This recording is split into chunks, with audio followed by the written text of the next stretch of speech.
Potret Elin, pengamen berkostum badut yang cantiknya viral, kini banjir tawaran adopsi. Viral di media sosial, pengamen cilik nan cantik pakai kostum badut. Warganet terpesona akan paras pengamen cantik tersebut saat tengah mengamen di lampu merah. Setelah viral, akhirnya diketahui bocah cantik itu bernama Elin. Berikut ini potret Elin, bocah pengamen cantik yang viral di media sosial. Video Elin awalnya diunggah oleh pengguna TikTok bernama Alicia Latif di akun pribadinya. Dari warganet yang melihat video tersebut berkomentar ingin mengadopsinya. Namun, video pengamen cantik itu dihapus oleh pihak TikTok.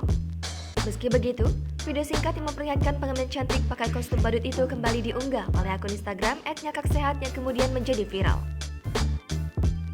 Sang bocah itu pun langsung tersipu malu mendengar pujian tersebut. Sembari beranjak pergi ke mobil lain, bocah pengamen cantik itu pun melambaikan tangannya kepada Alicia Latif. Banyak warganet yang terpesona dengan kecantikan Elin.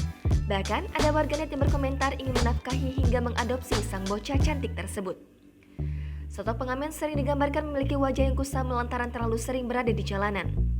Tak heran jika video bocah pengamen cantik itu mendadak viral karena parasnya yang dinilai sangat cantik.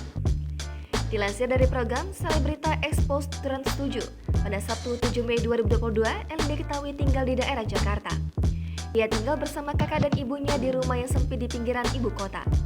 Bahkan untuk mandi saja, Elin harus mengeluarkan uang. Elin mengaku dirinya mengamen untuk membantu kakak dan ibunya tersebut.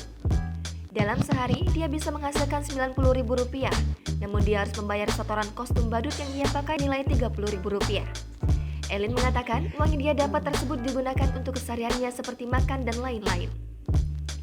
Sejak viral, Elin mengaku banyak sekali yang menawarkan ingin mengadopsinya, namun dia tak mau dan selalu menghindar. Bahkan dia mengaku sempat ada yang mengajak untuk menjadi anaknya menawarkan untuk diurus dan disekolahkan. Lagi, Elin menolak tawaran tersebut dan berkata dia sudah sekolah. Elin mengaku takut jatuh kepada orang yang salah. Jangan lupa subscribe, share, komen, dan like ya!